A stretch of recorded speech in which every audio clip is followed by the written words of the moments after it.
మహామహులకే ఓటమి తప్పలేదు. జగన్ ఎంత ఈ ప్రభుత్వానికి ఒకటే చెప్తున్నాను, నేను జయదేవ్ అంత సాఫ్ట్ కాదు బ్రదర్, నేను ఈ పల్నాటి బిడ్డనే అని గుంటూరు పార్లమెంట్ టీడీపీ అభ్యర్థి డాక్టర్ పెమ్మసాని చంద్రశేఖర్ అన్నారు.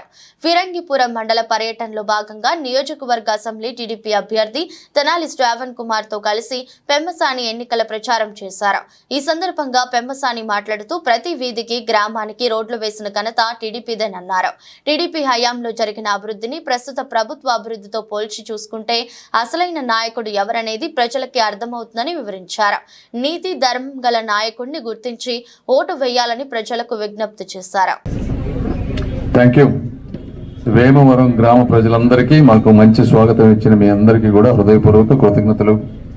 ఒక్కసారి 2014-19 దానికంటే ముందు మీరు చూడండి, ఈ సిమెంట్ రోడ్లన్నీ ఎప్పుడు వచ్చినాయి ఈ రాష్ట్రానికి, ఈ గ్రామాలకి? 2014 ముందు ఇవి లేవు. 2014-19 మధ్య ఈ గ్రామాలలో వైసీపీకి ఎక్కువ మెజారిటీ వచ్చినా కూడా ఈ గ్రామానికి రోడ్లు వేయించినటువంటి వ్యక్తి శ్రావణ్ కుమార్ గారు, అదేవిధంగా తెలుగుదేశం పార్టీ. ఆ రోజు ఎవరూ కులాలు గాని వర్గాలు గాని చూడలేదు.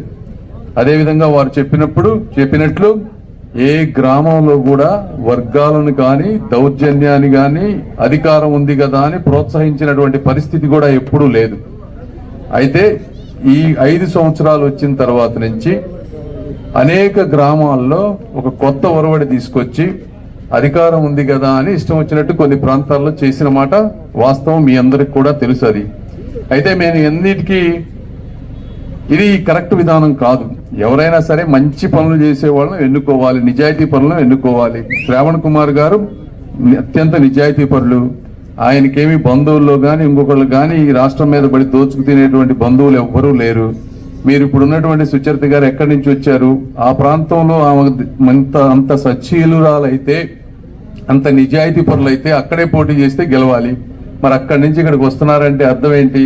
అక్కడ వారు చేసినటువంటి అవినీతి కానీ లేకపోతే అసమర్థ పాలన కానీ అక్కడ ఓట్లు వేయరు, అక్కడ సర్వేలు చేస్తే ఓడిపోతున్నారని తెలిసి ఈ ప్రాంతానికి తీసుకొచ్చి పెట్టారు. అది మీరు ఒకటి అర్థం చేసుకోండి. రెండోది, ఇంకా కొంతమందికి ఏంటంటే ఎప్పటి నుంచో అనాదిగా మీరు ఒక పార్టీ తోటి ఓట్లు అసోసియేట్ అయి ఉన్నారు కాబట్టి మీకు ఆ కొంతమంది ఓట్లు వేసే వాళ్ళు ఉన్నారు. కొంతమంది అంతా మారిపోయి సిచ్యువేషన్ అర్థం చేసుకుని తెలుగుదేశం పార్టీకి వచ్చి సపోర్ట్ చేస్తా ఉన్నారు. కాబట్టి వచ్చిన వాళ్ళందరికీ కృతజ్ఞతలు. రాని వారందరికీ నేను ఒక్కటే చెప్తున్నా, మీరు మళ్ళీ వైసీపీ ప్రభుత్వానికి ఓటేస్తే దాని అర్థం ఏంటి అంటే ఈ ప్రాంతంలో రాజధాని లేకపోయినా ఓకే, నేను వైసీపీకి ఓటేస్తా, నాకు రాజధాని అవసరం లేదు. ఈ రాష్ట్రంలో పోలవరం కట్టకపోయినా నాకు ఓకే, నా కుటుంబానికి ఓకే. తర్వాత మీ ఆస్తులు ఒక తాకట్టులాగా రిజిస్ట్రేషన్ లో గవర్నమెంట్ పెట్టుకున్నా మీకు ఓకే అయినా అని మీరు అర్థం. ఈ ప్రాంతానికి కంపెనీలు రాకపోయినా మీకు ఓకే, మీ కుటుంబానికి ఓకే. మీ పిల్లలకు ఉద్యోగాలు, ఒక్క ఉద్యోగం కూడా రాకపోయినా వాళ్ళు ఈ పల్లెల్లో ఇట్లానే తిరుగుతా గంజాయికి ముందుకి అలవాటు పడ్డా కూడా మీకు ఓకే. అదేవిధంగా రోడ్లు మధ్య మిగిలిపోయిన రోడ్లు గుంతలు పడి ఆ గుంతల్లో మీరు పడి ఎవడో ఒకటి తల మీ చుట్టాలతో పగిలిపోతా ఉన్నా కూడా మీకు ఓకే. అలా అయితే వేయండి. అదేవిధంగా మంచినీళ్లు తాగటానికి లేక, ఫిల్టర్ బెడ్స్ మెయింటైన్ చేయలేక, చెరువుల్లో నీళ్లు రాక వదలలేని అసమర్థ మంత్రులు, ముఖ్యమంత్రులు, అధికారులు ఉన్నా కూడా మీకు ఓకే అంటే ఓట్లు వేయండి, ఇబ్బంది లేదు. ఎంత ఇసుక దందా చేసుకున్నా, ఎంత అవినీతి సొమ్ము మీరు తరలించుకున్నా మాకు ఓకే అంటే వేయండి, ఇబ్బంది లేదు.